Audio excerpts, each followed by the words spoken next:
The atheist relies not on an experience but on an idea, or pseudo-idea, of God. If God existed, he would have such and such characteristics, but if he had such characteristics, he could not allow, etc. His judgment of incompatibility, in fact, is based on a judgment of implications.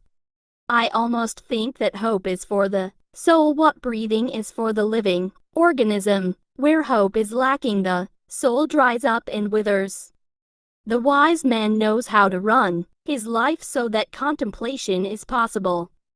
It is impossible to exaggerate how much better the formula "yes denkt in mirror" is than cogito ergo sum, which lets us in for pure subjectivism. We must, therefore, break away once and for all from the metaphors which depict consciousness as a luminous circle round which there is nothing to its own eyes but darkness. On the contrary, the shadow is at the center. Time is like a well whose shaft goes down to death, to my death, to my perdition. The gulf of time, how I shudder to look down on time. My death is at its bottom and its dank breath mounts up and chills me. Philosophy is experience, transmitted into thought. It is strange and yet so clear that I shall only continue to believe if I continue to deserve my faith. Amazing interdependence between believing and desert. There is no privileged state which allows us to transcend time, and this was where Proust made his great mistake. A state such as he describes has only the value of a foretaste. This notion of a foretaste is, I feel, likely to play a more and more central part in my thinking. You know you have loved someone when you have glimpsed in them that which is too beautiful to die. Being and having in our society teaches us how to take possession of things when it should rather initiate us in the art of letting go, for there is neither freedom nor real life without an apprenticeship in letting go.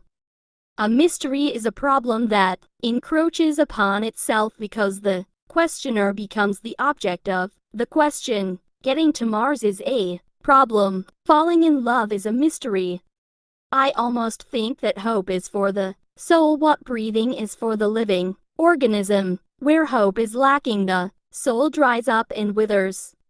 Hope consists in asserting that there is at the heart of being, beyond all data, beyond all inventories and all calculations, a mysterious principle, which is in connivance with me.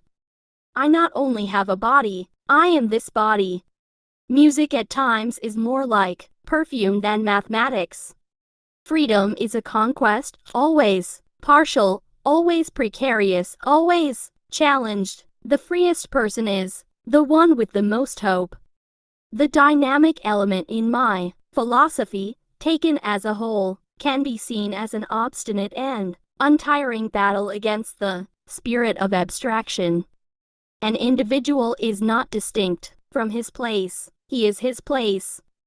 Contemporary thinkers would say that man is continuously transcending himself. Contemplation and wisdom are highest achievements, and man is not totally at home with them. On a grassroots level, we say that man can touch more than he can grasp. But however measurable, there is much more life in music than mathematics or logic ever dreamed of. Metaphysics is a science, but a science is exact to the extent that its method measures up to and is adequate to its object.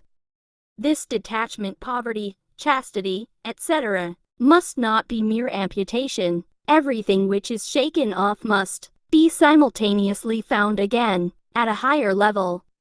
It is right that we be concerned with the scientific probity of metaphysics.